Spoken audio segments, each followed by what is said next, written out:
listening to Reverb Radio.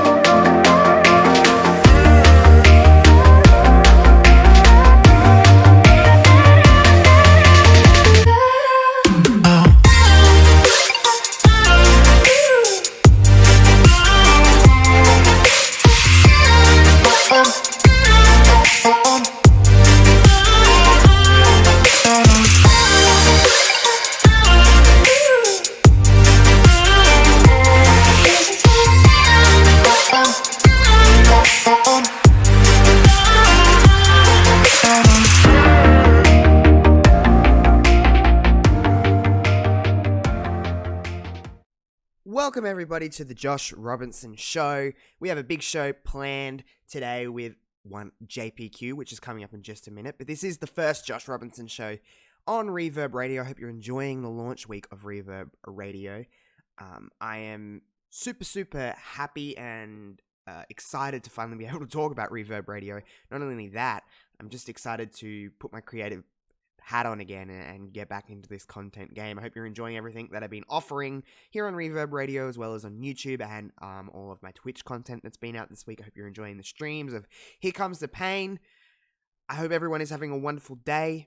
I'm not going to waste any more time. We got a big, huge chat with JPQ coming up. It's a little lengthy, but we talk about content, we talk about wrestling, we talk about what's next for JPQ, what's next for me, and we just have a nice conversation where you guys get to be a fly on the wall. So this was recorded before everything came out with Reverb Radio, and it was also recorded before I sound so sick.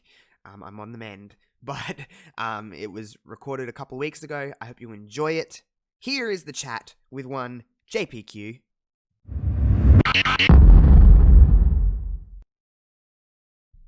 Alrighty guys, I'm sitting here virtually, of course, because we're across the world from one another, and because of COVID, we don't want to, elbows and face masks and all of that kind of good stuff that we're very much used to at the moment. But I am sitting here with my friend, the one and only Mr. JPQ, and, I have beef with you. Let's just throw this out right now. I left Twitter for,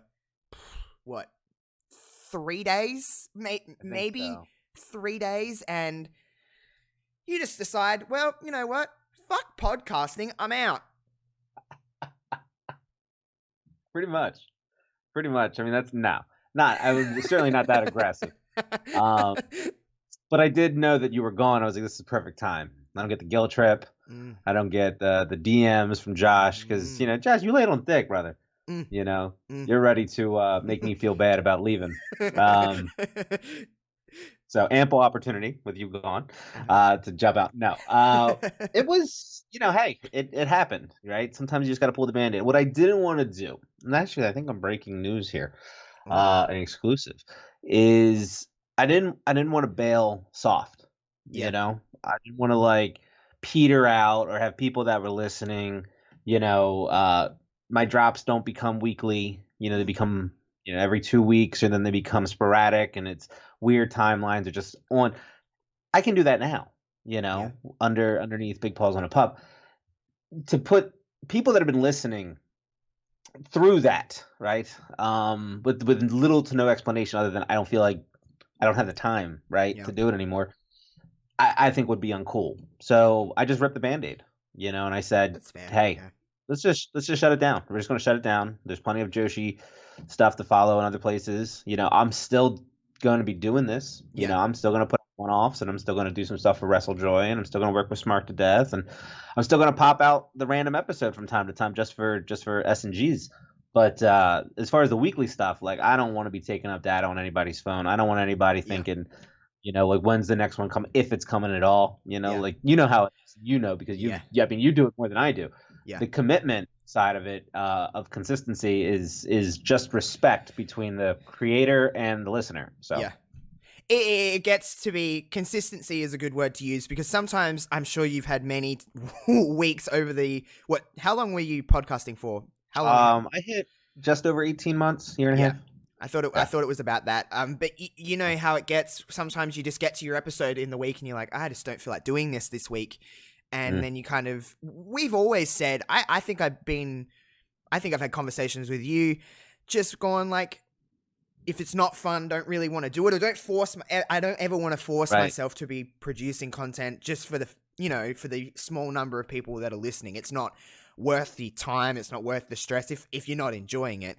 But there's always weeks when you're like, I just don't really feeling it this week, or I don't really know what to speak about this week. I don't have a guest this week. Something comes along and it just gives you kind of obstacles. And when, other things are happening in the world that are more important than a television show that happens every, couple of days at this point, wrestling. But, it is more important. And, the stress of life and just other things that are happening in the world and in your own life, and just going, I don't really think this is worth, stringing people along if my heart's not in it. And I can totally understand that. So, but you still left when I wasn't here. Wow. I've got to, you know what? We'll always have that though. That'll the be story will always be able to icebreakers for, to the end of time. That's what we get. But but the grind's fun though, It is. like that's the fun part. Like for the people out there that are new to it or thinking about jumping into it or have been doing it for a little while and finding some motivational hurdles that you have to get over every once in a while, right? The weeks that you speak about, right, where things just kind of get away from you and you're putting it together and you're maybe not as passionate, or maybe you just don't have a topic that is really going to drive a good episode in your mind. It's that grind. Of kind of working through it and problem solving and the critical thinking aspect of it of, okay, well, if it's not going to do this, what's my plan B? Where's my contingency? Because I know at 12 o'clock on Wednesday, I got to put something out, and it's got to be any type of quality that you feel complete with, you know what I mean? It doesn't have to be perfect, and it certainly doesn't have to be, garbage. And if you can find anywhere in that ratio that it makes you comfortable and you feel good with it, then put that shit out. And, that's a lot of fun. It's just time's getting away from me now. It's in that time thing, and that's why I always said that's why when I left it was all good things, right? Yeah. Because it's not bad, and it's not because it's and I got love for the people that got to go through that shit, and I didn't want to take any type of I don't want anybody to think there was any type of story, right? Because there's not. It finite amount of time available. Time is running out. Busy time of year is coming up, and everything we talked about. The consistency factor is really the judgment at the end. Yeah, no, I completely I respect that decision, and B, I understand it. I know what it. I know what it. I can completely understand where you're coming from. And and I know everyone listening can't see you. We're video chatting at the moment. I can see it in your face that it's like it's not like. There's no sadness towards it, and there's no attachment to that. Like, there's no question. We've had many conversations where we've just been like, you're just like, if I was to stop tomorrow, I feel pretty fulfilled. You kind of set out what you were intending to do. Have some fun with wrestling, meet new people, talk to a bunch of people all over the world, and just kind of share love of wrestling, whatever wrestling that, you've talked about many different things in your 18 months that you've done. Right. No particular angle, and everybody else's show that you've been on and everything that you've been a part of. So I can completely see in your face and just the way you speak about it that you feel pretty fulfilled, and anything extra, it's just a little bit on, cherry on top of the cake, anything you're doing. Yeah, it's fun, right? Like this is fun, talking to Josh, the next day, in the future.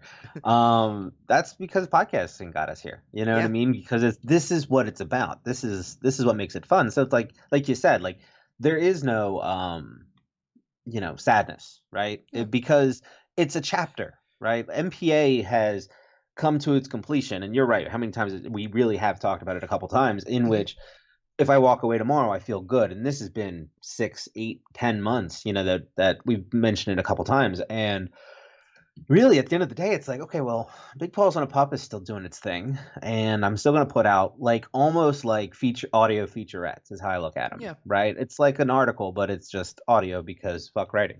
And, and so we're just going to come on and we're going to talk. And so NPA, though, no particular angle, that show, that's a chapter. Right. And so you close the book on that chapter, and then you love it for what it is, and now you move on to other things, in which, again, it's not going to be as much, and it's not going to be as often, and it's probably nearly not going to be as good, but it's still the personality. So Yeah. It's that's still you. that's why I'm here, bro. Yeah, and like it's nice to know that you look at that show and leaving at a time when it's not like you feel within yourself that the show's becoming bad or the show's becoming just kind of the motions. No, I You thought never it was want to getting do some that. momentum. Like, I mean, Yeah. again, I had that nice Sheeta episode on WrestleJoy, which I thought was dope. Stardom's coming back, and I get real hyped about that stuff. And but it was like, We know. it's damn near annoying from time to time. No. Um, but we do. But yeah, it's just like, but like what. Once that thing starts, and however long it would have lasted, it's just time wasn't going to be there for it. Yeah. So why commit further than I already have, and essentially waste other people's time, right? Is really what I didn't want to do. So like I still want to do some stuff, and I still got some things, but like I can't commit the way I thought thought I could. So I was like, all right, I'm just gonna, you know what I mean? Like pull that Band-Aid, boom, set in stone, and now, Wild Wild West ahead of us, Yeah, no, and it's still nice to know that you're not just like, I'm never going to do this again. You're open to things, and Of course, I want to jump on the things. I love talking. Yeah, well, me too. Relatable. I don't know if anyone can tell, but you said to me, "Hey, you come to me. Hey, when you come back to this." By the way, everybody, I know this is going to be released a little bit later on from when we're actually recording. This is the first time I'm sitting in front of a microphone in nearly a month, and it's like weird. Hey. It's weird. I've had a little bit of a break and just trying to kind of recharge my batteries. I've as everybody knows, I'm very vocal about it on Twitter because there's a small minority that feel a little bit uncomfortable with the word gay. But that took a lot of my energy out of me. As good as it was, and as big as it was, and as happy as I've been, that took a lot of stuff out of me. That took quite a big chunk of me, and I just needed to kind of refuel. And I know some people were like, he just does a few podcasts and a couple of Twitch streams a week. What's the big deal? For me, it's a big deal. I'm very passionate about this, and I want to make the best stuff, not only for everybody else, but to make me feel fulfilled. And I didn't feel like I was in the right headspace to kind of talk about wrestling. We're kind of in a weird time where we're coming, on the back end of it now, but we've been through a lot in wrestling in the last month. I've been through a lot personally in the last month, and I just needed some time to work on my own ideas again and kind of rediscover my love for wrestling a little bit, because I feel like we all do it. We all fall in and out of love with wrestling.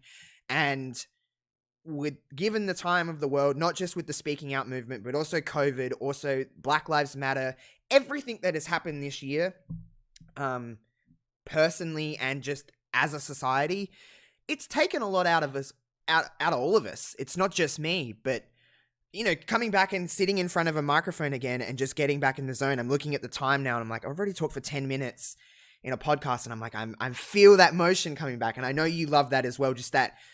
We've talked about, we said to each other that I don't really have a topic today. We're just going to talk and just see how long we go and just see what we talk about. And it's already like, I've already got my ideas flowing again. It's like, oh, I'm going to ask him this. I'm going to ask him this. That, you're a fan. I've always respected you and loved. The most I loved about your show is your ability to host. I feel like you're an incredible host. This isn't me just blowing smoke. I feel like, not being cocky, I feel like I am a pretty good host, and I always took notes from you. So I was just kind of like, that was your, among many other things, but that was your strongest point to me, was that you could guide a conversation. And so for me, like coming back into this and everything going on, everything just kind of goes out of my head, and I'm just kind of talking. And at the moment, we're just having it's just two friends having a conversation at this point. We're not really like, this is what we're talking about. But just the fact that we can go through a conversation with not really anything just shows that there is a connection between content creators, whether we be millions and millions of miles apart or whatever it may be. There is a connection. And when two people can kind of vibe off one another, and that's what, when it's all said and done for me, when I'm just like, I don't really want to do this anymore, that is the thing I'm going to take away most, is that people, it doesn't matter how far in distance, you can really connect with people And at the end of the day, it's all because of wrestling, which is it's a pretty beautiful thing, I think, is just that we all share a love. It doesn't matter what wrestling we're watching. We all share a love of professional wrestling, and it's just brought us all together, no matter the time zone that we're in. So, is that something you look at through this 18 months of, I know you're still kind of sporadically going to be doing this, Sure. but you look back at your time, is that something you would agree on? Is this that bond you've created with multiple people that you wouldn't normally if you didn't have wrestling or Twitter? Yeah. So it's one, you can call me retired, by the way, because like I kind of Semi-retired. It's retired in wrestling, so it never really means you're retired. that's the best part, especially Joshi, because they retire like 4 times. Um, but you're absolutely right. Yeah, I think there is a commonality between content creators, right? I think that, and it might even be as something as a personality trait that we all share, because it's like a performance in Yeah. some semblance, or in some sense, right? Like, I'm not saying like it's over the top or like you're doing these big grand, but like you got to have the confidence, the wherewithal, and Oh yeah. and like the self-esteem, right? And that you can't take that for granted, right? How many times have you jumped in front of a mic and it's just like the confidence wasn't there and you had to bail and Oh come back yeah. another day, another hour, or whatever? There's some people that don't take the jump. You know what I mean? You got to be a little scared. There's got a little fear to doing this, that you kind of have to overcome. And I think that we all kind of share that trait, whether that's personality driven or if that's like just it's a skill that you can learn over time. You know what I mean? Like whatever it might be. Because I know that like when I made the jump prior to when I wanted to make the jump was a completely different amount of time. And then I finally made the jump, and then it's been a year and a half. You know what I mean? Like where I was doing just like guest spots until I finally committed to being a show, And so so one, it's good to be back, and two, to the original. But at the same time, yeah, I do think like there is always a relationship. It doesn't always have to be good or bad. You don't have to like the person, not like the person. You can just be completely indifferent of the content creator you're talking to, but there's a commonality. There's a mutual respect of coming in and doing a good job, and this, whatever it is, brother and sisterhood, so to speak, of professionalism, right? To just go in and have fun. Remember why we're doing this, right? Because it's fun and we're fans and it's passionate and we like to fuck around and have good ideas and be goofy and be silly, but then be serious and then sometimes be critical and sometimes be pissed. Like every range of emotion is explored, especially when you're hosting. You know what I mean? Like you've done it, I've done it. I mean, when I first started listening to you, this is right before the Brainbuster days, and then it was the Brainbuster days, which was dope. Where like you just would go like the first 20 minutes of what Reverb was and what it might continue to be. I know you got secrets, so I'm just going to let you know what I mean. But it was you and Kev, or just you when you were running solo. You know what I mean? Just like, fuck it, I'm going to bullshit for 15, 20, and then we'll start talking wrestling, and the takes are good, and you know what you're doing, and you're a smart guy, and I like all that. But like, damn, the personality and the stories at the beginning, right? What you're willing to share, what you're not willing to share. You know what I mean? Like where you draw that line during just sitting here in front of a mic, staring into a wall. You know what I mean? like, let me switch this. Nah. I know but that like, feeling. it's all, it's all on the fly, right? Like you're not like stopping or editing or whatever. You're just leaving it all going. You're like, it's active thinking while you're doing it. Like you share that bond with other people. You know what I mean? It's a cool thing. So. And it's really, something what my best kind of, I feel when I'm performing at my best just as a person is when I'm able to switch on that creative switch in my brain. I'm a very creative driven person. Don't give me a textbook. I'm not great with it. I'll lose focus, but something where I can kind of, no matter what it is, it doesn't have to be wrestling. You know me, I talk about whatever I want to talk about. And as long as I'm somewhat interested in it and I have a little bit of something behind it, I can kind of just spiral and let my brain just kind of do whatever it needs to do that. So I think doing content in general, whether it be podcasting, Twitch streaming, whatever I'm doing, I work best when I'm creatively stimulated. And I think, talking with you or talking with Queen or whoever it may be, it just kind of adds to that, because it's always better to flow off somebody else. No it's brainstorm. Content. But at the same time, I can do solo if I need to, and I know you can as well. That's something that I feel like we bond over the most, is that if we need to go solo, we'll do it. And I feel Yeah. pretty confident within my. It's hard. It's not easy to do a solo show. Anybody listening, it's hard. But I feel pretty confident within myself that I could, spew out some kind of bullshit for 30 minutes to keep people entertained. So I feel like that was what, looking back at your stuff, is that you and me are very similar in that aspect, is that if we needed to, we could just kind of let our brains kind of just go. And Yeah. that's kind of the best thing, I think, about one big pause on a pup over here. But switching gears for a minute, because we've blown smoke up each other's asses enough for Yeah. a little while. Just keep talking about the art. I love it. Let's just talk about each other. I'll happily talk about myself. You know that. But let's talk about something else for a little while. Let's change the pace a little bit. I kind of alluded to at the start of this episode, but we are in a bit of a crazy time in the world at the moment. COVID happening. I mean, for me personally, this year started with Australia on fire, and I thought that was as bad as it was going to get. Save the animals. Jeez. And then all of that happened, and COVID starts happening, and then Black Lives Matter speaking out within wrestling. I know that's on a little bit of a different vein, but just everything. It's we're 7 months in, and I don't want to piss off anybody here, because holy crap, can it get any worse? I think the answer is pretty obvious that it probably could if it wanted to. This year has been a bit of a mess, but you personally, how have you been dealing with COVID and then everything with Black Lives Matter and everything else that's going on in the world at the moment? How are you personally dealing with it? Day by day, I guess is a good way of putting it, right?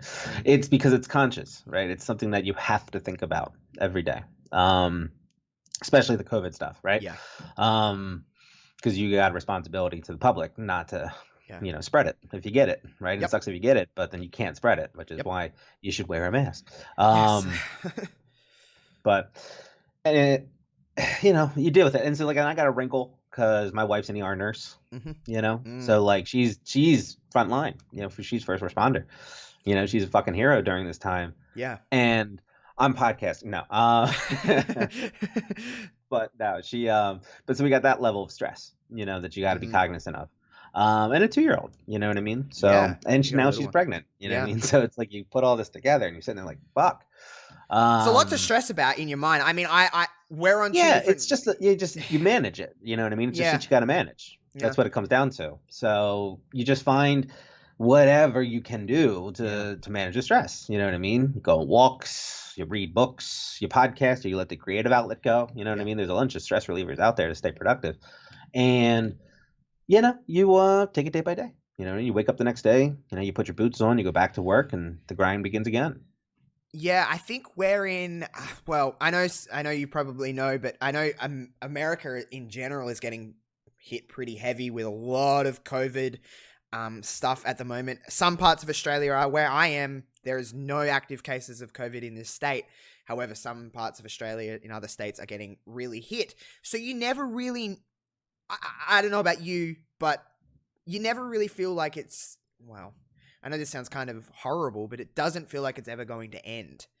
It just keeps escalating and escalating and escalating. And I can understand people that are super stressed out about this kind of stuff because it's everywhere. It's not like you can escape it. Everywhere you look, it's COVID related. We'll talk about other stuff in a minute, but it's a lot on your mind, especially that it's been going on for the last pretty much majority of the year. When you really think about it, it was kind of talked about, but March is really when it picked up. I know for us, it picked up in about March. I think it was the same for the States as well, but it's a lot on people's brain, and taking it day by day is the only way you can go, really. I mean, there's really nothing else you can do. You just gotta live it, that's just, I don't know. And that's just how it is. I don't think you have to live it minute by minute, hour by hour.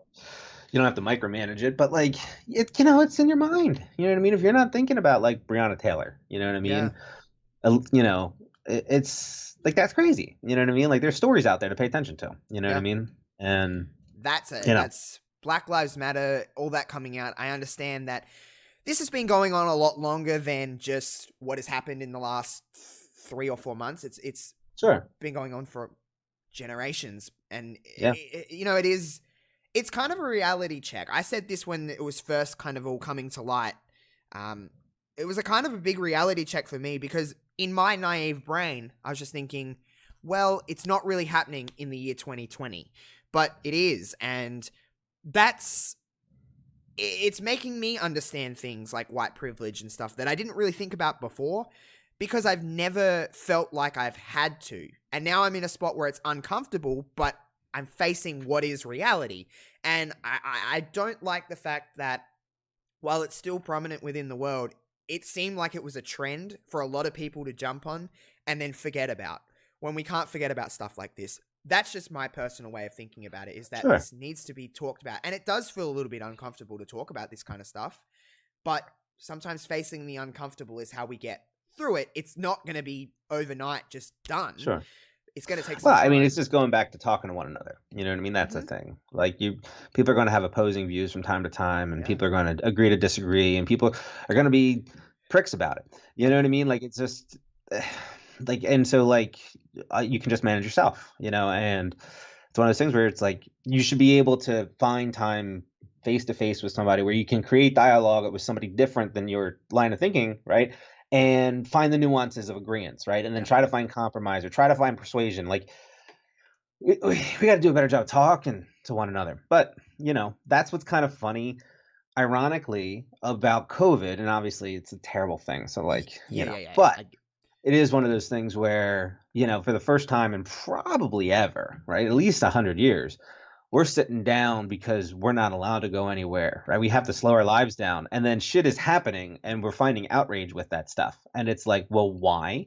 Because we aren't allowed to go outside, like, we have more time on our hands. Right. We're just sitting inside watching Netflix, you know what I mean? We're not doing a lot. We're waiting on news, like we're looking there. People are looking for things. And I don't mean like looking for things like a gotcha thing. It's like you're bored. You know what I mean? You're researching. You know what I mean? You're taking an active interest in the world. You know what I mean? Like you're, on all those type of sites. Just how's COVID doing over here? Is there a strategy over here that's working? And so you find global events, you news articles, shit like that.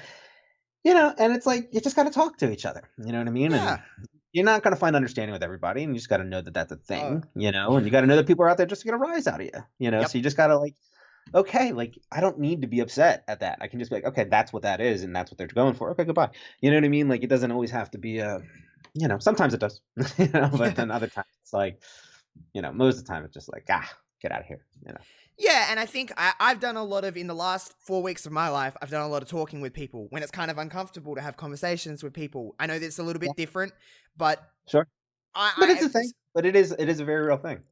I want to just say this will be one of my first shows back since the relaunch. I'm recording this before my announcement, so I won't say too much. Don't worry, I'm not going to spill the tea, but everyone will know by the time this comes out.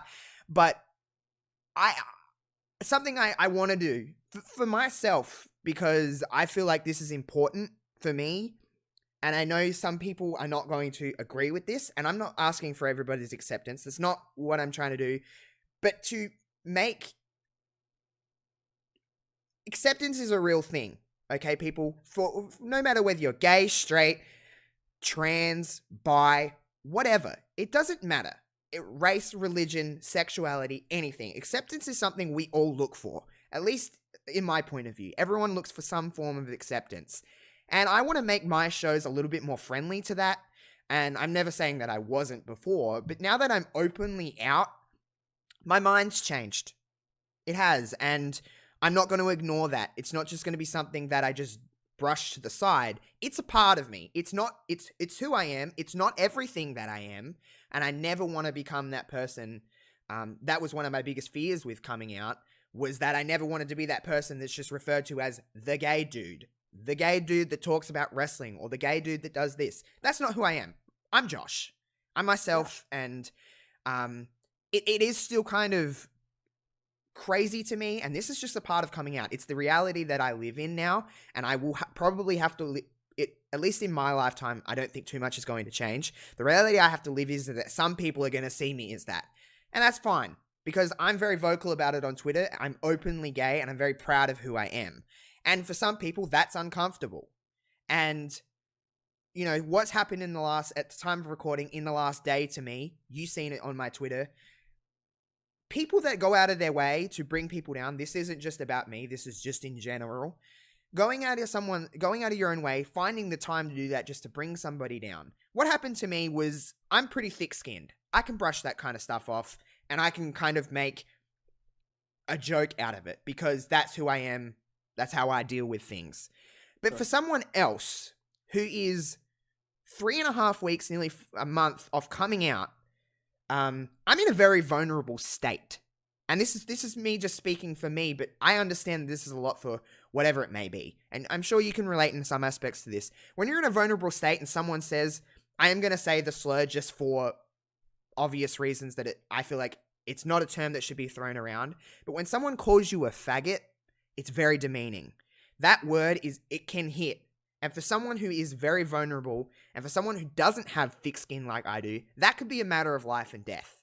So to whoever, I'm not saying it was someone that listens to my content. I'm not saying it was someone that follows me on Twitter. I'm not saying it was somebody that lives in the same town as me. It could be just a complete random burner account that's watched one of my videos. But to go on over 20 of my videos and write "you're a dumb faggot" on all of them, it could be a matter of life and death. So just remember that, people, that words do have a lot of impact. Whether we're talking about sexuality, race, religion, whatever it may be, they can have a lot of strength behind them. And just remember that. Sometimes words are more brutal than any action that you can do. I am going to make it a pretty big deal for me and a pretty big mission and goal for me to make a safe space for this community. No matter what you are, whether you're an ally, whether you're gay, straight, lesbian, trans, bi, whatever you are, I want to create a safe space. And I'm going to talk about the kind of things that make a small minority of people uncomfortable. And I'm going to talk about that on Twitter. It's going to be a part of my shows going forward because I feel like it's the right thing to do. And I just wanted to say that, why I had somebody here, because I think it's important, and I'm not trying to get too heavy, but it's a part of me. It'll be a part of my content. And if you feel that uncomfortable with that, I certainly honestly don't want you listening to my stuff.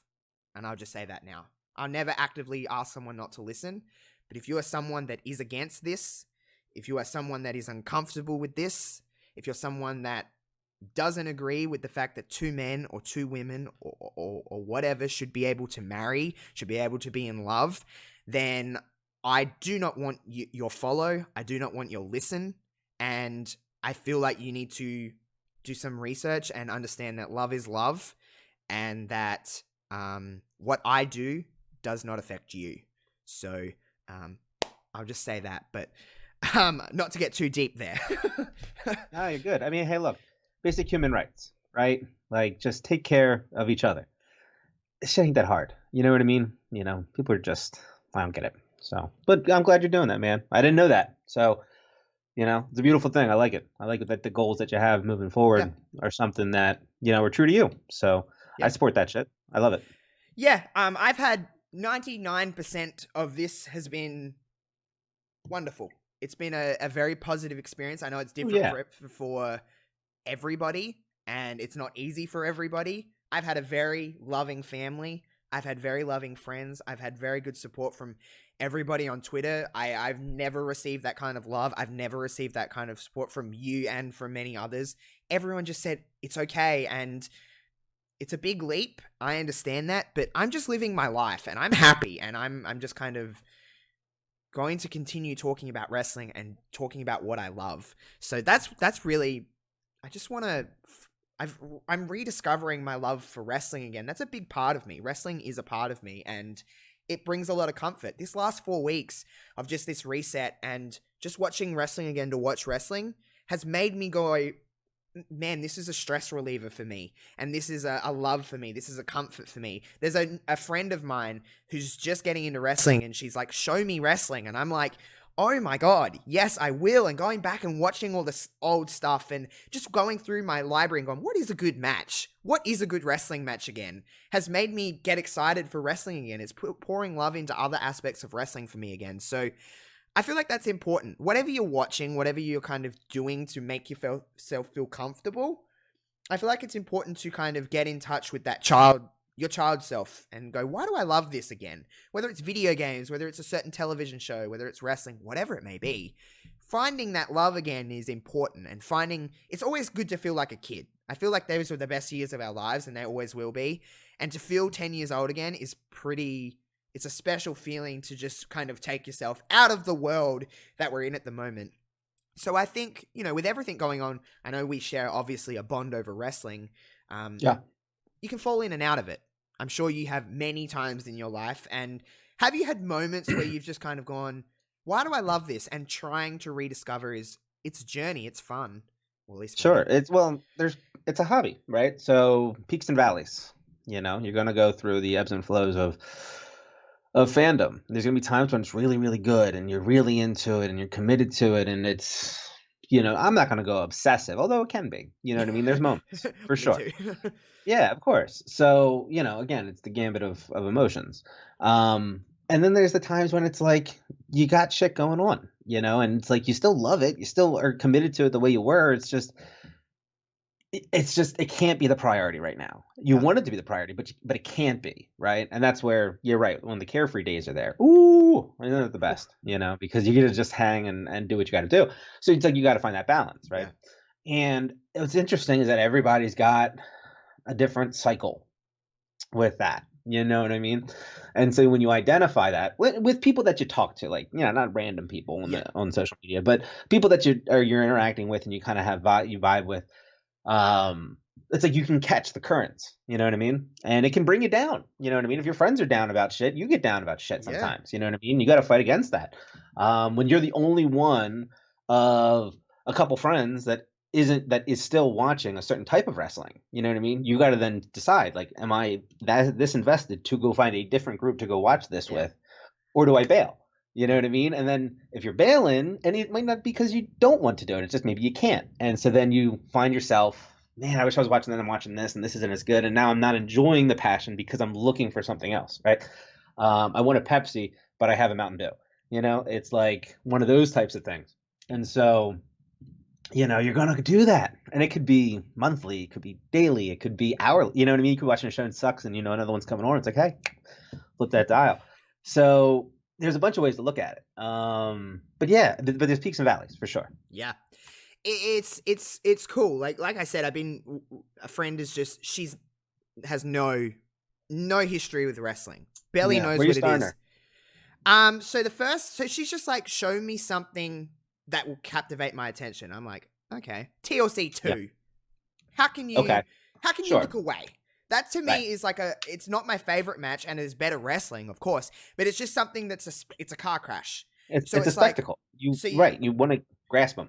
So I always start with TLC 2. That's always my go-to first match where someone says, show me wrestling. She gave me a couple of hours just to go through it. Mankind and Take a Hell in a Cell is always number 2 on that. They're the first 2 I always show.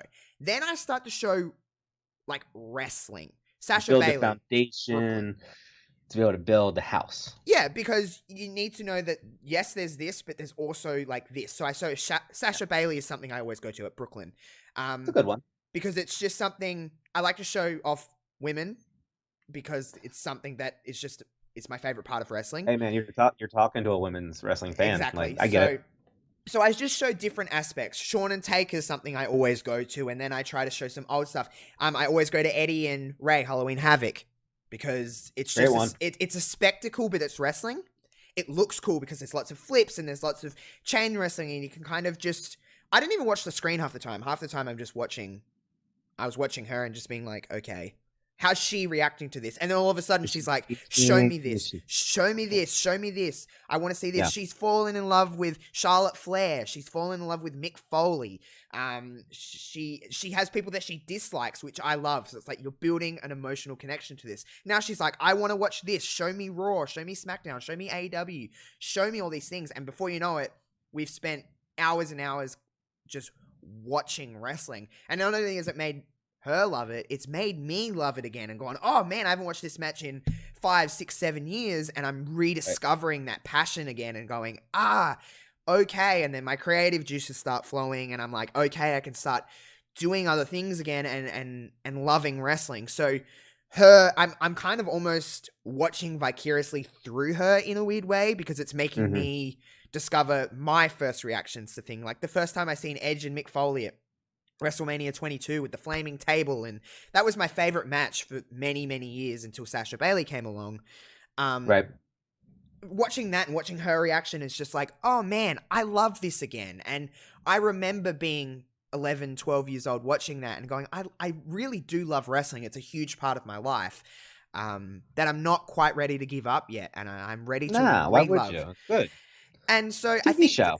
yeah, and it's entertaining, and I've showed us some segments like, old Attitude Era segments, and gone, where's wrestling kind of come to, and just different things, and it's just it's good for me, because then I'm getting on Twitter, and the negative stuff, because it's always gonna be there. There's always gonna be I mean, negativity. it's Twitter. Of course, it's going to be. So I mean, it's gonna be there.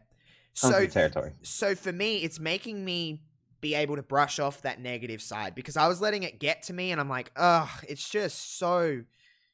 I just can't love wrestling anymore, because you love something that you see, especially, you know how it is being a WWE fan. It's hard because It's everybody brutal, hates guys. because sometimes It's something is actually good, and then and then they're like, I don't like this, and then you just see the comments and you see this person shitting on It's that. just It makes you shit on it, and I don't know. I mean, yeah. So there's the tribalism side of it, which is nuts, but it's even just the one-offs. Mm-hmm. You know what I mean? Like, I'm all for.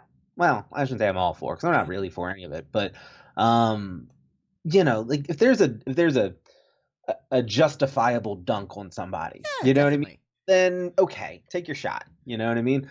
But like sometimes, and it's not, it's everybody. You know what I Yeah, mean? It's I've just that done it. one Yeah. crazy comment Mm-hmm. where you're just looking at it, and it's like your tweet is so benign. You know what I mean? And it could be WWE, it can be whatever you want. But you were talking about WWE, and I agree with this. Or anything, yeah. Yeah, WWE. There's just some cat who likes SmackDown and has been watching SmackDown since the fucking inception of SmackDown. And he's living through what I would lovingly say is the dark ages right now. You know what I mean? Like, I think there's some factors. Yeah, there But is. I'm not.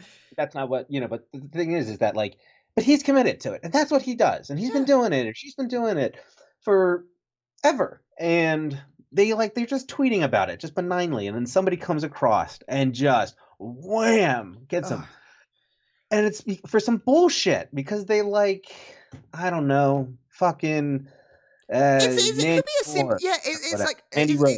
It could be literally someone saying, "I like that Mandy Rose segment," and be like, "Sonya Deville's better. She sucks. I hate this." It's like, just let people love what they want to love. We're all here because we love wrestling. It's like somebody says something a little, like if it's a hot take and you want to take a shot, but like in a fun kind of way. Yeah. Like I'm all about that banner, you know what I mean, and me things like too. that. So it's not about having a bad time. It's just like some people just come out just to try to get a rise, and like fuck with somebody, and it's just like when that person takes the bait back, it's like fuck. All right, like this is gonna, just watch. Like, it's just gonna be there for a little while. You can't step in. It's like because you don't even know the fucking people. It's just you see them. Yeah. It's like birds, scrabbling for a piece of bread. You know what I mean? It's just like wow, wild, and they're just off. But it's like, man, it's like you just got to walk away from that shit. You know what I mean? You just got to walk. I was getting consumed in WWE it. gets shit. Oh, yeah, WWE gets shit. I was getting consumed in it, and it was making me dislike wrestling. It was just making me go, I associated that with what I'm seeing on my screen. And honestly, sometimes I prefer to watch Raw, SmackDown, whatever I'm watching, AEW, whatever I'm watching. Sometimes I just prefer to not tweet. Sometimes I prefer to not go on Twitter during the time and just enjoy it and go, this is what I like, and I'm enjoying it. Whatever you're watching, whether you're watching Stardom or whether you're watching Raw or whether you're watching AEW, it doesn't matter. At the end of the day, the basis of what's going on in the ring is the same. Yeah. It's all the same common goal. Win the match. We're watching someone to win a match, no matter what we're watching. And that's what we're all loving. So why don't we... I just wish it's never going to happen. I mean, I'm wishful thinking. Yeah, but I just wish we could all come together and just go, you like this, I like this. Let's have a little bit of a discussion. We can disagree on some things, but don't be like, you're a fucking idiot because you don't like this segment and I do. It's like, I don't know. So that's what it is. It's just, I'm not letting it consume super aggressive with it. Yeah. Yeah, they get really... it gets nasty. It really does get nasty. And it's like right off the bat, too. There's no warm-up. No. There's no like... you don't see this person running at you. It's a blindside every time. You just again, you put up just some normal bullshit. Yep. And somebody comes across and just wham, and just wants to take that shot. And it's just like, Okay, you know what I mean? Like that's how I just just look at it. Just see like, see you okay, bye. I'm just in that no, zone of yeah, like, I'm it's gonna fine. like what I like, and Yeah, if you don't agree with that, that's cool. You do you. You go watch what you want to watch.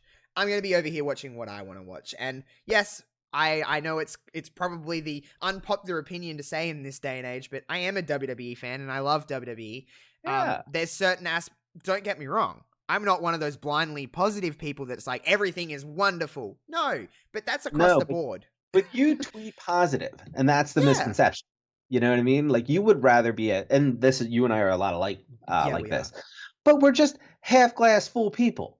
You know, it's optimistic. It's like, okay, I didn't love like I don't love that this person's now champion, but okay, let's see where it's gonna go. Like Exactly. it's at the end of the day, it's a television show, so it's like, okay, fine, but okay, where are we going now? And can you get my interest back? And it's Yeah. like, for whatever reason, people feel like they get stabbed in the back. Like, can you believe they put it on? I mean, I love that you're that passionate, don't get me wrong, but, like, then Yeah. there's an off switch, and you just go like, "Okay, now where are they going with it?" You just gotta ask the Just let question and things just play out. No one's letting things yeah, play out anymore. They just, right, instead of enjoying the journey, they just want the destination. The journey's better than the destination. How we get to somewhere is always better than actually getting there, in my sure, of opinion. And course. you know what I like the most about you is that, yes, you're a huge Stardom fan, but you're not Mm. anti other wrestling. It's not No, like you're I over support here. other wrestling. You we all I support all You do wrestling too. because Of course you do. I want rest. If someone's doing well, it makes the industry do better, and that's good Well, for us because it's it's better for just us. fun. It's just I Yeah, like talking to WWE people. I like talking to GCW people. I yeah, like talking to random Australian indie, but like super excited because he's on Twitter yeah, for the first time. Fucking wrestling fan. You know, yeah. that's why we do this. And it's like to then just arbitrarily dunk on people super aggressively. It's like I get it. I mean, it's the internet and they're Yeah, just trolls. It's like it is yeah, what it is. But it's like damn, you're bringing the experience down for a lot of people. You know what I yeah. mean? And that sucks. And but like it is what it is. Like it's just you're never It's going to just a regulate part of the that. territory, and we have to. Yeah, and If you, sometimes it's funny when like I get dunked on real hard, just like randomly blindsided, and you just know it's just like so absurd of a thing. yeah, You sit there, and you're just like, you know, it's like, I do okay, like too. I like that. You know what I mean? Like, Yep. it's like Like just hit it. Like, damn, okay.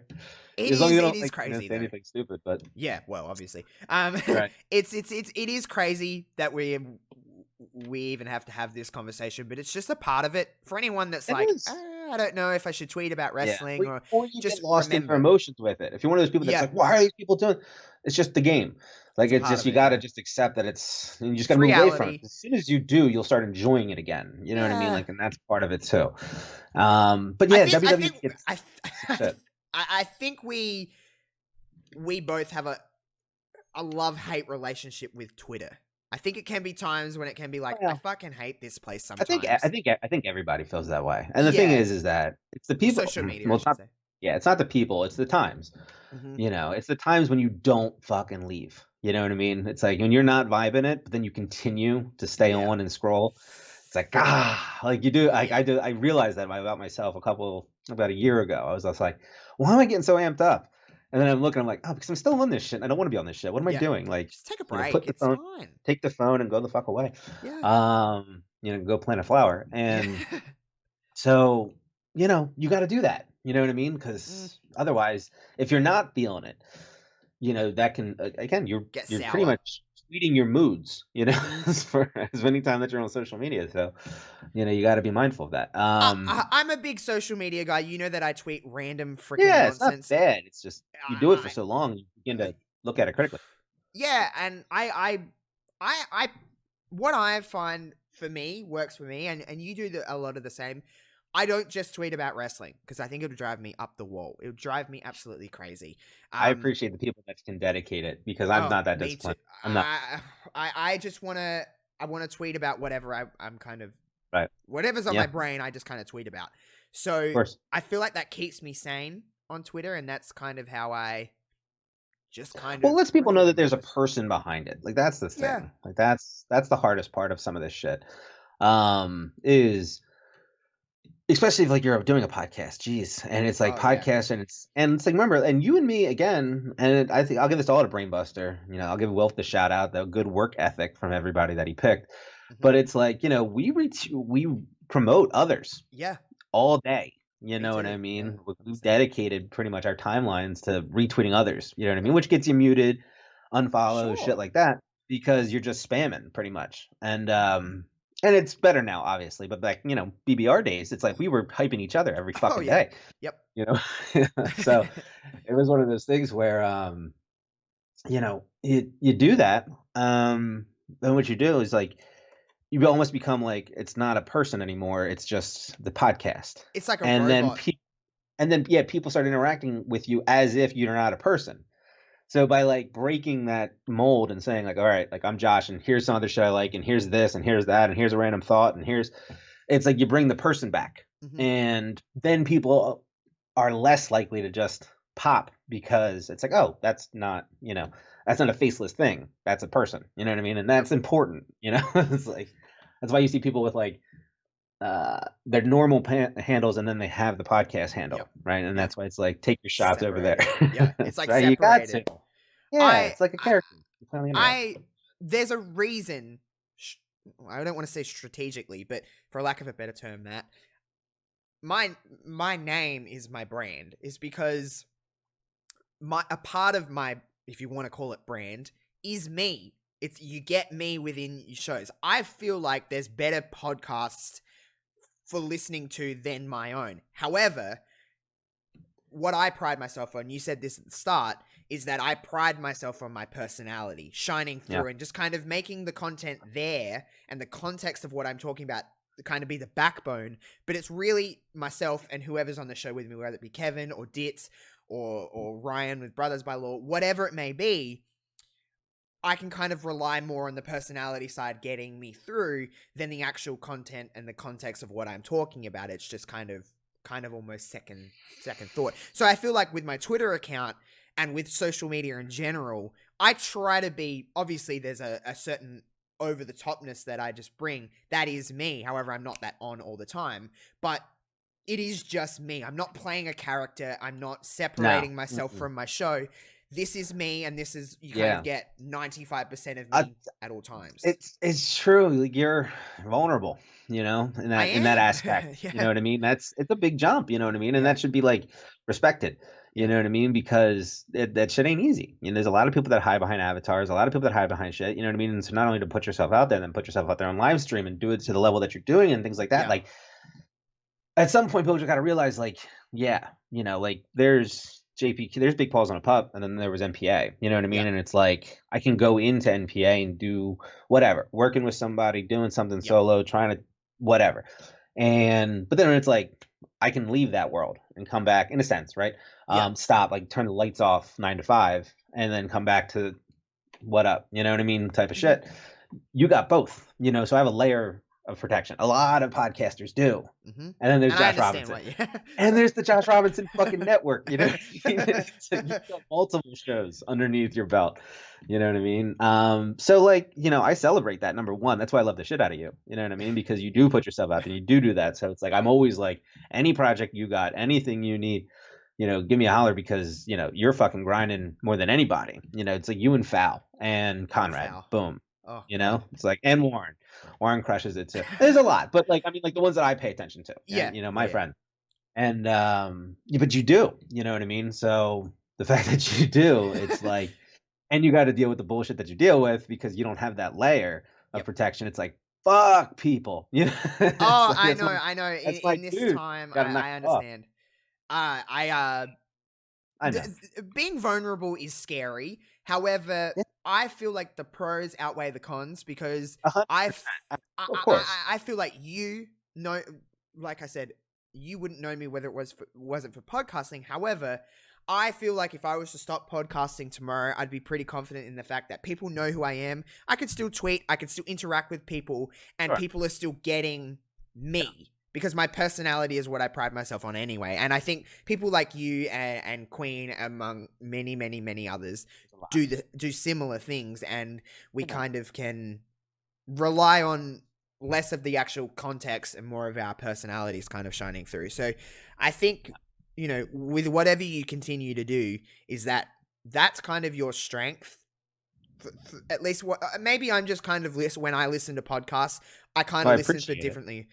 I feel like you do though, and I feel like you have a good handle on that. So much respect to you, and just everything that you have done, and I'm sure will continue to do with different little projects that you will that you'll still do. It's not like you're going anywhere. You're still going to be here. No, So, I'm looking to do like some type of charity stream. I'm not trying to do it, but like I'm trying to do an hour. yeah, You know what I mean? Like I'm trying to, still be part of the content creatorship yep. community in different aspects, just for fun. You know what I mean? Like cool ideas and different things and Rediscovering your graphics. love for it again. Yeah, well, You know? yeah, and it's like Yeah. I do love it. Like that's Yeah. again, it's a time thing. Why I have to stop. You know what Yeah. I mean? And like there just is no time for a 6 or 7 months to where I can. So Yeah. I pretend like I I get can. it. Yeah. So and but I'm still any chance I get a free hour. You know what I mean? I have no problem popping on and Yeah. talking some wrestling. That's always the best part. To your point, I did want to circle back to this real quick. Go ahead. You were talking about matches to get people invested, right? I have been watching AJW classics, right? Oh, I've been watching those GIFs on Twitter. Yeah, right, exactly, right. And I'll tell you the biggest thing for me, if I was going to sell you on AJ, and I want to watch AJW classics, whether we record it or not, it's irrelevant. Yeah. Right? We can, we don't have to, whatever. But it is one of those things where just women's wrestling, right? We're fans of women's wrestling. We support women's wrestling. Yeah. But we appreciate the styles of it as well, right? Yeah. There's a styles to this where it's more evolved than people's thinking like, oh, it's just a women in the ring and they're going to eat 6 minutes and they're out of there. It's like, no. This is way more nuanced than it's ever been worldwide, But man, you go back to like 88 to 93 at AJW, the fundamentals of wrestling, you know what I mean? Like, and then the evolutions and progressions that they made in 5 fucking years, 6 years, or like whatever the timeline is, that I'm watching because I only got like the AJW classics is it's absolutely incredible to the history of women's wrestling, and it's good fundamentals, but like also crazy shit like getting stabbed in the leg with like scissors, and like there's some wild shit that happens in this, you know what I mean? And it runs the fucking spectrum, you know what I mean? Tag matches are ridiculous. Bull Nakano's going fucking crazy. Aja Kong is like 17 years old, killing people. Like, there's some crazy good shit. And I think now I'm willing to test with my buddy Jeff. I'm going to start him on that, and that's going to be the foundation. Just one. I don't need just give me an hour. Give me one show, right? And we'll just pick randomly because they're all good. And build that foundation there, and then build what they're doing now. You know what I mean? Especially in WWE with the spectacle shit. You get them in front of Sasha Banks. How are you not a fan? I mean, so my friend and I want to make it pretty. If she's going to get into this, I said, hey, I'm going to show you a lot of the history of women. And also a lot of the times where there was bra and panties matches, and there was this, because I want to see where the kind of, I'm just talking WWE because you're 100% right though. There's eras. You have to show them everything because it all makes sense to where we are now. We watched Evolution, which I think is my favorite pay-per-view ever. I don't think I've ever watched something that I've loved more. I said, we're going to sit here for 3.5 hours and we're going to watch this show. I said, just buckle up. She did. She loved it. She was like, this is really good. There's a reason. I know I've made it very, very clear that the reason I love wrestling as much as I do, and I still love wrestling as much as I do right now, is 100% because of the evolution of women. I know we use that term a lot within WWE, but I mean the whole evolution. I mean from when I started watching in 2000 to now, is that I always loved the women, and I always wanted more for them, and I always seen little glimpses of hope to where we are now, where they're... You look at, I know you're not watching WWE on a regular basis. However, you're not living under a rock. The last 5, out of the last 10 shows in WWE, women have main evented 7 of them. That is absolutely unheard of 10 years ago.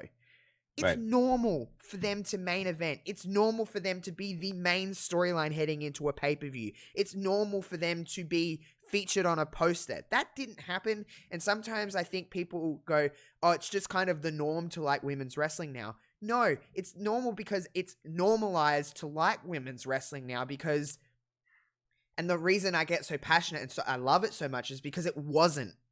There wasn't 10 years ago, you would not be celebrated for liking women's Yeah. wrestling. It'd be Thing the is, piss break. here's the crazy thing. Here's just the one little caveat, like the little nuance thing to AJW, which is where I'm really excited for you to check it out, and then I want to make it your cornerstone as well, because it is a lot of great foundational wrestling, Yeah. right? So to show the athleticism and the fact that this is something that, yes, there's a lot of pageantry now, but back then there wasn't, right? But they're doing it in and it's all women, right? And they're doing it in front of sold out arenas. So think about Evolution and how you feel about Evolution, and the fact that it got about 60% filled, right? Yeah. Because people didn't show up for it the way they should have. You know what I mean? I'm guilty of that. I'm close enough to Nassau. You know what I mean? I could have done the 2-hour drive. You know what I mean? And I didn't. You know what I mean? But I could have went and supported it, and I did not. Tickets were there. So, but you go back and you watch these shows from the 80s, sold out, like just sold out, like 10,000. I in seen Japan. those gifts. They were. It's the atmosphere for women's wrestling back then. I'm telling you, dude, it's going to give you chills when you finally do. And it's just like, man, that's what it was. Can we get back to that? And that's where my criticisms on a lot of companies come to. It's like, they're proving it in the 80s in Japan that this shit sells. And they're doing it based off athleticism and work rate and storytelling and characters. And they're doing it the right way. And nobody's paying. Like, you can't copy that, Sketch. You know, you can't copy that. It's because at the end of the day, wrestling as a whole.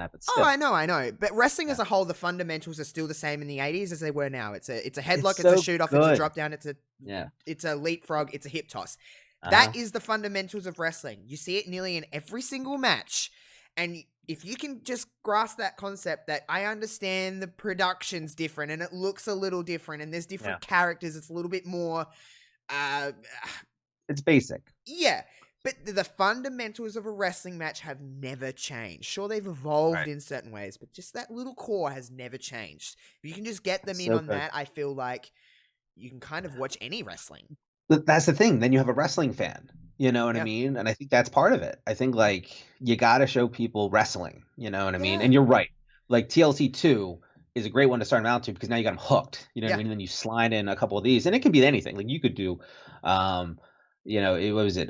Benoit, Jericho, and Kurt Angle at WrestleMania for the 2 belts. You know what I mean? Like, you can find good wrestling. You know what I mean? Like, I just slide it into little nooks and crannies. Of course. Yeah. But I'm saying, like, put in one of those nook or crannies and AJW Classics. Yeah. You know what I mean? Because you'd be surprised where it's just like, holy shit, this is You know what I mean? Like, this will sell anybody. You know what I mean? It's great to have Tori here and be like, okay, so now instead of me showing you, it's like, let's go through the network or let's go through YouTube and just whatever kind of captures your eye, click on and just see what happens. And she's been going, can you show me this person? And who's this? And then asking questions. Why do they keep doing that headlock? Why do they keep doing a leapfrog? What is the actual... She didn't even know how you win a wrestling match when she started watching this. Isn't it crazy? You know, I just assume. I'm just like, oh, you know that because I know that. It's like, no. She's like, I didn't know there was... She thought wrestling was the cinematic thing. She thought, it looks like a movie. No, it's a sporting event. She goes, it's more sport than I thought it would be. And then she doesn't understand that wrestling isn't quote-unquote real.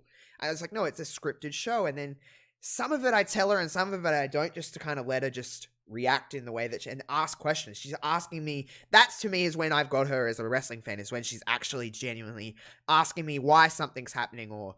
You know, just asking different questions. Who's this person? Why are they commentating? Who's this commentator? Who's this ring announcer? Why do they have this? What's this? You know, and watching video packages and I've showed her different weddings and I've showed her WCW, like, terrible, you know, well, I think it's the best Nitro in, like, the year 2000 when it's just a shitstorm. That's, like, my favorite stuff to watch. So I've been just showing her different things and, you know, to slide in different nuances of wrestling from the 80s and from the 90s. And that to me is also a stuff that, you know, pre-96, I haven't really watched a lot of wrestling. I haven't, because it's just my age, and sometimes it's a little hard, but the fundamentals of wrestling have never really changed from the moment it started till now. So I feel like it's kind of got me hooked again and with her, but I've been watching a lot of those GIFs, and some of those things are brutal. I'm like, holy shit. Yeah, there's some brutal stuff for sure. because that's like this Joshi Strong style we talk Yeah. about, like, which happens today, but not at the level that it did, but like sometimes, but Yeah. nearly not to like the volume that you were accustomed to seeing. And then the energy is just, again, you're in there in a very basic setting, you know what I Yeah. mean? Um, with like a packed house, you know what I mean? And these women are coming out, and it's like 80s production. So, yeah, like there's music playing, and they're wearing some type of outfit or warm up. Yeah. But they're just walking to the ring. You know what I mean? Like out from the corner. You know what I mean? Like there's nothing to it more than that. No. It's a crowd on the side, and they're just kind of walking up. But it's like that kind of like stripped down type of vibe where you're just Yeah. like, this shit's intoxicating. You know what I mean? Like it's an environment when Yeah. you're watching where you're just like, yeah, there's something to this. And so that's why I like recommend everybody, like, you got to check that out because you'll hook people, into wrestling. It's hard not to. It's hard to look away from that kind of stuff. Yeah, it And just that keeps packed you. house feeling is so, growing up as a kid watching Raw in 2000, 2001, remember, like, they would open Raw and it would be like everyone was standing shoulder to shoulder. There was nowhere to God. move, Chaos. signs everywhere, and it was loud, and it was that music would hit, and every single person got a reaction. I know that we're a little bit different at the moment because it's the kind of COVID era, and there's not really real wrestling crowds. It's just talent or whatever it may be. But it's that music would hit, and the place, every single person would stand up. And I feel like that's an element of wrestling we don't get on a mainstream scale anymore, is that excitement for wrestling. It's kind of just became music hits and you're like, yay. Mm-hmm. Like, when I went to Super Showdown a couple years ago, that was exciting for me because I don't get to do it very often. I don't get to go to a big stadium and go watch wrestling. So everybody was standing up and everybody was loud. And it's honestly a shame that place didn't have a roof because sound goes up and it's open. Would have been cool. But, to have that feeling, it's like, that's what I seen when I watched wrestling growing up, is that packed house. Everyone's tightly squeezed in. I know that's kind of scary at the moment to, the human beings. But everyone's, I noticed that in the gifs that I watch of those, is that everybody's there and everybody's like standing and everyone's kind of like, oh my God, like actually reacting to what's happening instead of just kind of being like, oh, this is just a day out. You know what I mean? Or a night out, I should say. So I feel like we've lost that sense, and I hope that when eventually, not anytime soon, when crowds do come back to wrestling, whether it be in whatever promotion, I wish we could get that back again. And I feel like I know a lot of people say, well, AEW does that. It's like, to a certain degree, yes, but I think as a society, we're not as excited for anything anymore because we're so short-term driven and we have such a short attention span. I'm sure we're the same, is that we just expect everything like this and we almost expect it. So when that actually happens, the reaction is just kind of like, okay, cool. Instead of being like, wow, wrestling's happening or sport or whatever it may be. It's just a different world. That's why I appreciate, and I know a lot of people do this, and it's going to sound kind of weird the way I say it, but like I enjoy the wrestling journey. You know what I mean? Like WWE, see, that's the thing. Like I fell out of favor with WWE because, the company's just taxing as hell, with all the bullshit that they do, like as a company, where you're just kind of like, there's fatigue, because you've been watching them for so long. So that's number one. Yeah. But like, I still like the superstars, and sometimes I don't mind and the execution like of it. Like it's it might be a shitty storyline, but she's got to go out there and she's got to do that shit. Mm-hmm. Like, and if you do it well, like you should be commended for that because I root for wrestlers. You know what I mean? And so like, so I don't understood because they work for WWE, we hate the superstars. I don't understand those type of comments, but it's like, but you get tired of, the quote unquote product, right? Which it really is the company, right? Yeah. So then you're like, all right, I'm going to try a different company. And it's like, do I like their style? And it's like, I do, but like, I like these two things together. Does somebody do this? And then that takes you on another path. You know what I mean? That pops you around. Like, I get it. It's like, I love when people go to like Mexico. It's my favorite. It's like when people are like in the AAA or CMLL for like a month, popping out matches. I'm just like, it's like my favorite fucking people because like, holy shit, look at this fuck. Because when you go do like the luchador shit, it's amazing to watch. Yeah. And they do it nightly. It's fucking ridiculous. Yeah, I was like, that'd be so taxing on your body. Holy shit. Yeah, and then it's like the lights and the energy and the thing, like they just like they It's so let different to so popular, so fucking American popular. wrestling, Yeah, or mainstream wrestling. I feel it, whatever the term would be, whatever you would want to call it, but it's so different to watch yeah. Mexican wrestling, to watch, I would whatever love you're to. Yeah, watching, that's like one of those bucket lists. Like, do you want to go to like a AAA event just in to see it. Mexico Yeah, just to be part of the energy? You know what I yeah, mean? Because they do it completely different than hmm we do here, and they're going stronger, right? Or at least more consistently strong. Like yeah, CMLL has been around for over 100 years. yeah. AAA's been like almost that long, if not the same. And it's like, and they're just as popular now as they were 50 years ago. You Yeah, it's know? crazy, and it's so different from, if you like Japanese wrestling. It's so Uh-huh. different. It's so So different different. from. It's completely It's different. just, that's what I love most about wrestling. I know we're kind of Yeah, spiraling it's the here, but journey. it's It's the journey. so different. Whatever you're watching, yes, the fundamentals between all of these different things are all the same. However, it's just how you execute them, and it's how you go about them in the show. If there's some forms of wrestling that are very story driven and very like character driven, where the wrestling is almost not important, but it's just less important. And some people, that's what their favorite aspect of professional wrestling is. It's Sure. just watching the show as opposed to the athleticism.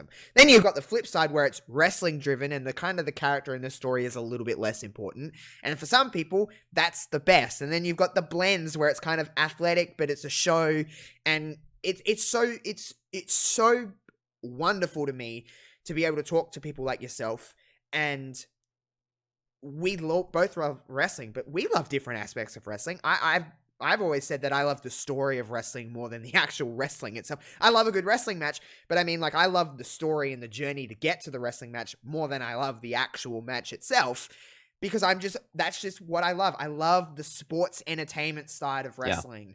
That's just what I've grown up on. It makes me feel like a kid.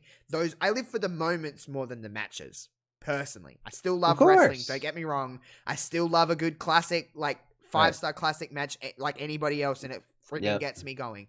But the Hmm. story of wrestling is more enjoyable to me. I can soak that in more. Where we Yeah. agree on that to a certain degree, but I know you probably more love the fundamentals of an actual wrestling. Well, no, it's different things, right? Because Yeah, the delivery of all those things are just different depending on where you're watching it. So what's fun about Japan, to your point, right, is they can't do that type of pageantry, or excuse me, they can't do that type of style, right? yeah, They just don't have the funds. They don't have the yeah, good enough cameras, and they certainly don't have the distribution. yeah. Throw all those things together, right?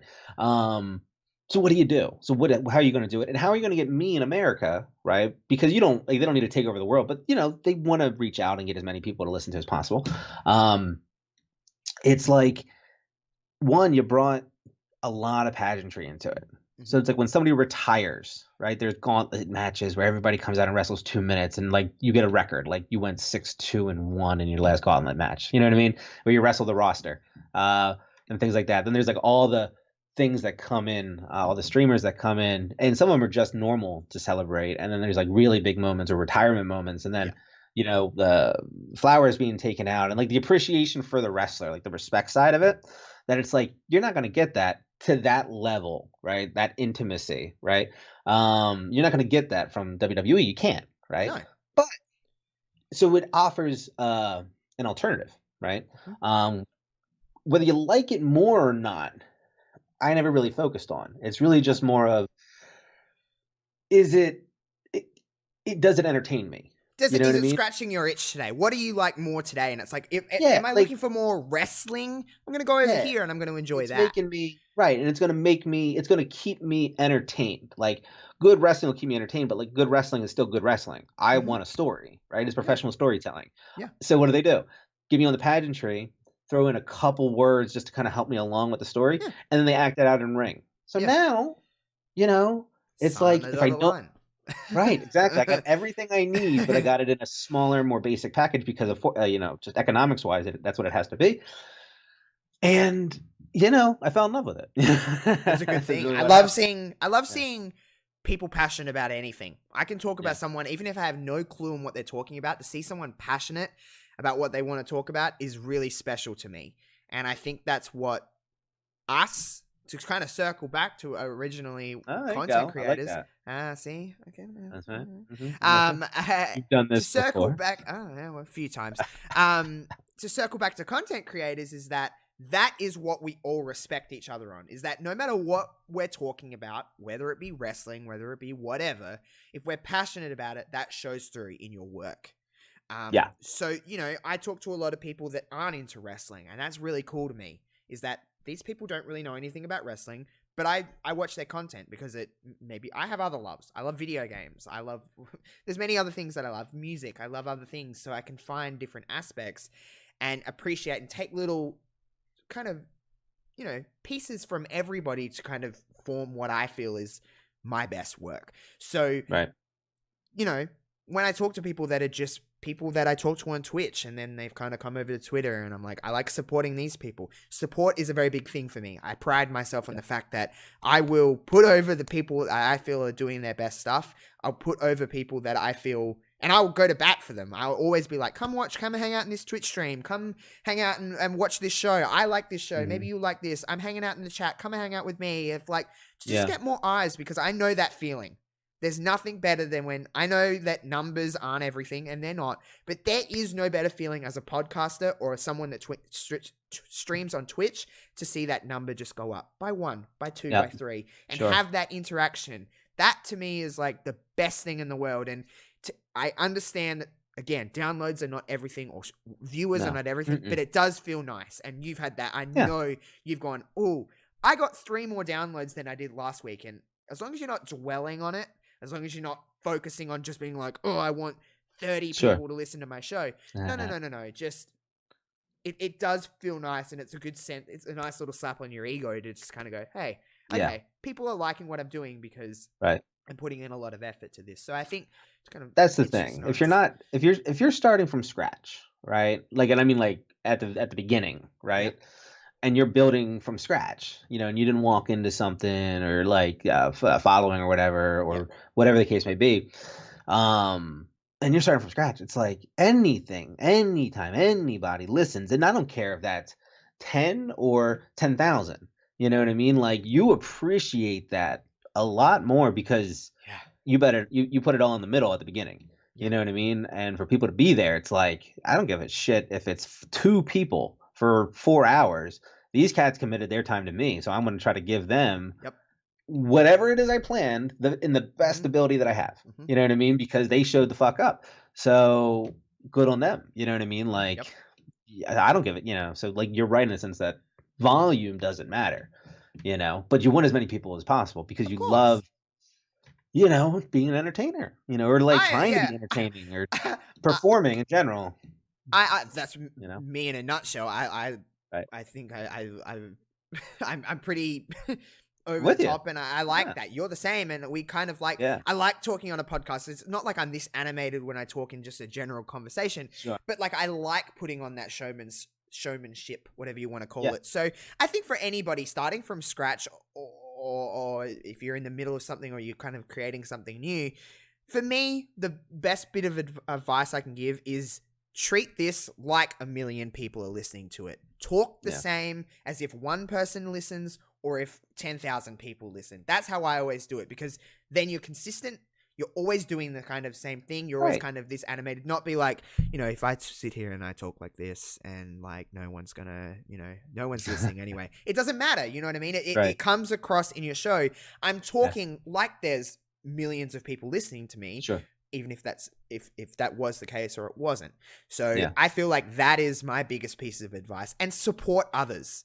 Make sure to support people that you feel are doing good stuff, and make sure it's known, because sometimes you can make an episode or you can go live on Twitch, and if nobody shows any support, it kind of does put you in a space of like, well, why am I really doing this at the end of the day anyway? Show your support and be like, hey, I listened to this and I like this or I didn't like this. Just kind of give feedback to people, because I think it's important to kind of keep small content creators moving. That's how that'd be my pieces of advice.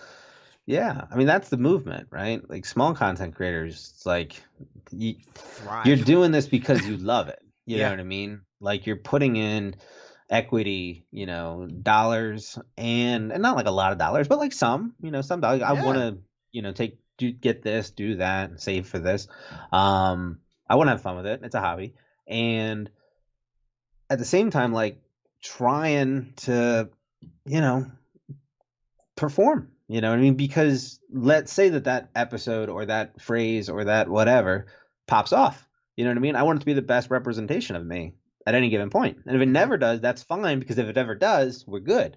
You know, and you know that's a big deal. You know what I mean? Like you should strive for that, and you do strive for that. You know what I mean? And I just am a very motivated person when it comes to this from now on. I'm just a very motivated person, and I know I've had many conversations with different people that are like, you know, this might not ever happen, and I'm very aware of that. But if there's a slight little chance that it could, I'm going to work towards it. I said I'm giving myself 1 year to kind of see where I can take this and put in as much effort, and I know I'm going to run myself into the ground in some aspects, and that's okay sometimes, because it's a part of hard work, is to feel a little like defeated sometimes.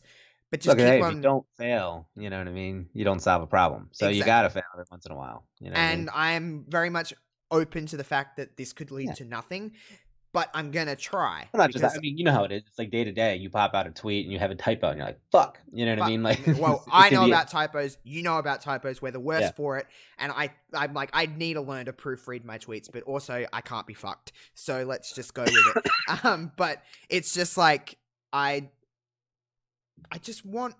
know that I'm capable of things, and I'm going to work hard to do that. So I don't know. Watch this space. I've said that many times and it's kind of like lame, but watch this space, because I'm ready to kind of spread my wings, I guess, a little bit, because I'm fucking angelic or something like that. I don't know. I'm excited. Yeah, I'll take it. I'll take Archangel Josh. Yeah, there we go. Where's my halo? I mean, I got a beanie on at the moment. It's got a little pom-pom on it, so whatever. But I don't know. I'm just glad that we were able to chat for the last hour and a half nearly just about life, really. It was fun to do because sometimes I love having a topic more than anybody. I love being like, let's talk about, you know, we've had multiple shows where we talked about the Bellas, or I believe we had a show in like January just before they were announced for the Hall of Fame, whether they should go into the Hall. We called it. And I know some people like some not you can't have a conversation. You can't have a conversation about the Bella twins with everybody, because but with JPQ, I can talk about the Bella twins. Hell yeah, we're gonna talk about the Bellas. I love the Bellas. People are crazy. Like, yeah, people are. I agree. It's like, I mean, I get like you were tired of the like. I get wrestler lethargy or like lethargicness with wrestling or with wrestlers. You know what I mean? Like, I get it. I get that you could say they're oversaturated, overexposed, whatever. Like, come on, they've been out a couple years. Like, we can begin to start celebrating them again. You know what I mean? Like, they are not. Like, it's been the Four Horsewomen for a good time now.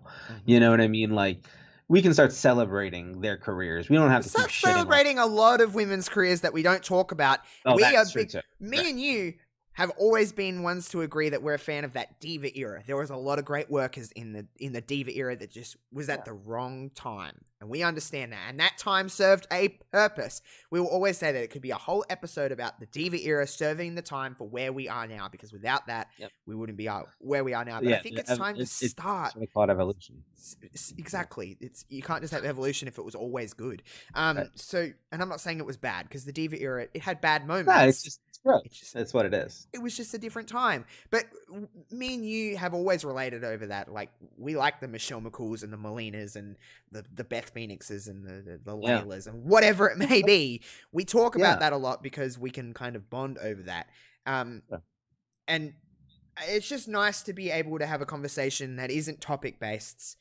Right. And I'm sure the next one that we'll do, let's do a diva era episode and just talk about all those women, because I think it's time that we talk about them more openly, instead of people just being like, that was in a bad time, so therefore they're trash. It's like, no, there's a lot of great workers in that time. So, well, see, that's the part that always was kind of crazy, right? Like, and look, and some of the criticisms aren't wrong, you know, like there is, but like, think of it this way: you are Ashley Massaro, right, or you're Layla, and you win a contest, a year contract, and then they like use you for the one storyline over 6 weeks that they needed you for, and now they got you for a year.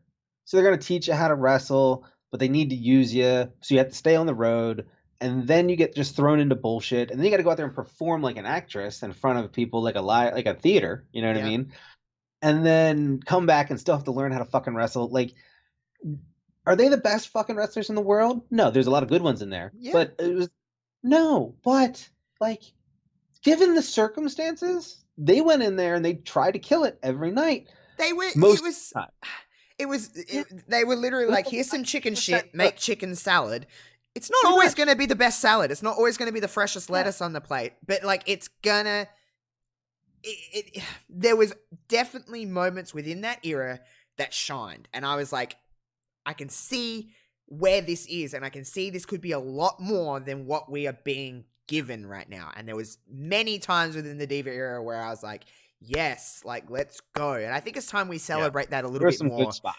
There were some good spots. Yeah, there were some definitely. good bad spots, and then there was really good spots. Yep. You know, and there was elements of now in there. Yeah, and Elements of of now. course, yeah, Yeah. because that's and that's the progression. Like again, like without that era, you wouldn't have the transition, and that was the Bellas. You know what I mean? Again, and we talked about this forever, but you can't talk about like that is a hard storyline to pull off. You know what I mean? That is not easy to be transitioned between eras. Yeah. And it's going to be sisters that do it. You know what I mean? What? It's not even like its own thing. It's just two sisters. You're going to carry this from these people to these people. And it's just like 3-4 Good years luck. later. Yeah, outside of Evolution, like what, 2 years, 2.5 years It's later? been what Nikki Bella hasn't wrestled since Evolution, so that was what, a year and a half ago, nearly. Yeah, but outside of Evolution, yeah, like really that little run, like what was it, another year and a half ish, or maybe like a year, yeah, 10, something 12 months. like that. Something like that. And it's like, and we're gonna still shit on the Bellas? Like, come on, like they're out of the game now. They're succeeding. They've taken their careers and they've hit the They've next got a level. brand. They're smart women Right. because they know they Right. can wrestle forever, and that people shit on them They because it's cash. like, oh, they just left wrestling to go and be more, reality stars. It's like, no, Nikki Bella cannot wrestle anymore because of her neck. Right. Brie Bella is a mum. Nikki's going to become a mum very soon. Sure. They want to make money. What's the big deal? They have a podcast. They have I know they still work probably closely with the WWE. I'm sure I think they have clothing lines. Yeah, like the they Birdie have B stuff. the Birdie B stuff, and it's like Nikki Bella said on her podcast recently. She said it really makes me sad that I'll never get that moment where I can walk out to a ring and say thank you, and people chant "Thank you, Nikki" at me because there's a small minority on the internet that deem I'm not worthy. Yeah, and she said I can never have that moment because they've taken it away from me, and it's true. It's true, and true. I will always back the Bellas, and I will always say that they were very much.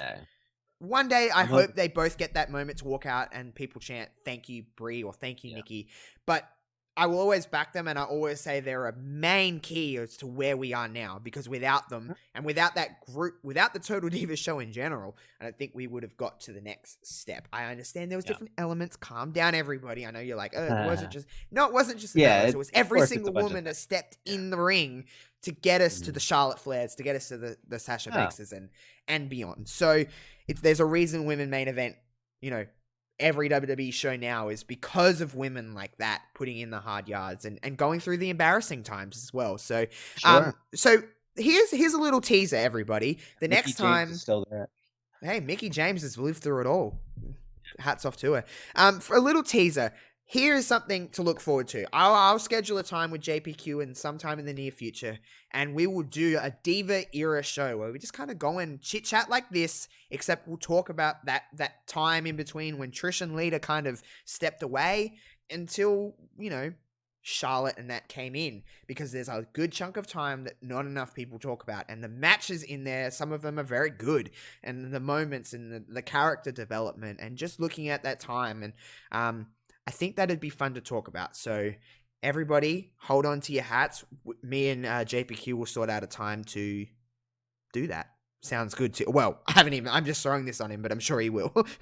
Oh yeah, it's 100% guaranteed. What I like about it is like, because now it's a thing. So it's like we did Divas era, but we did Well, I guess we did all eras, right? And now we Yeah, break them down. yeah, Now we watch each era one by one by yeah, one.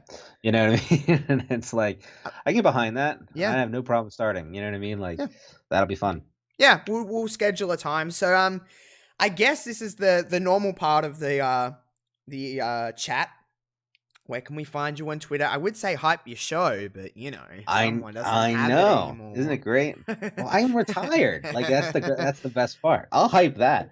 Um, You can just bill yourself as that on your Twitter bio, retired I podcaster. That's exactly right. Yeah, it's like early retirement plan.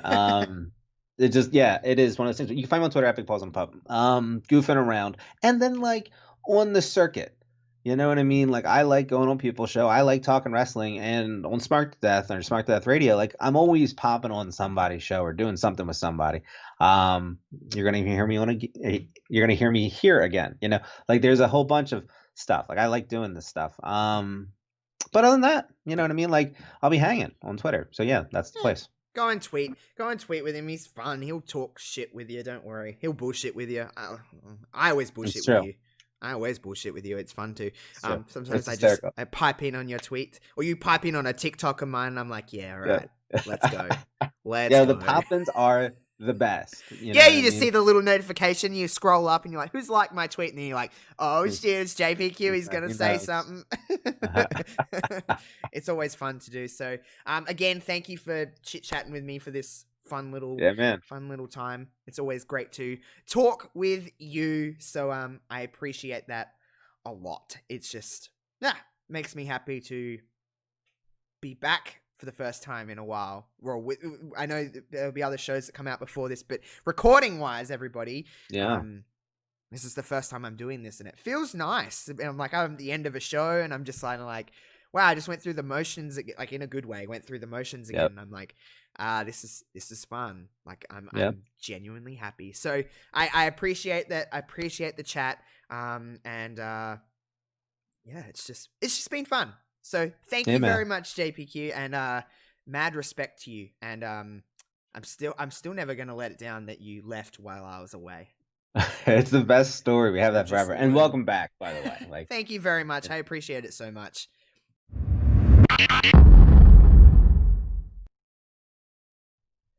Guys, I hope you enjoyed that chat with One Big Pause and a Pup. We love JPQ. JPQ is one of the best, one of the most respected people within this community. Although he's not, obviously, as you heard in the interview, or in the chat, I should say, he's not going to be doing regular podcasting. He's still going to be guesting on shows. He's going to drop specials on WrestleJoy and his feed, whatever he may do.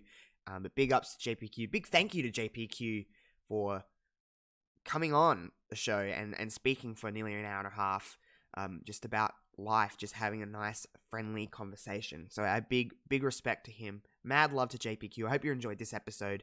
If you want to support me, of course, go in the description below. My link tree is there. You can join my Discord server. You can buy my merch now on TeePublic. You can follow me on Facebook, Twitter, Instagram, Twitch. Everything you want to do, all the links are in the description below, as well as JPQ's Twitter, if you want to support him as well. I hope you have a wonderful day. Please stay kind to one another, and I'll see you on the next one. Peace out, everyone.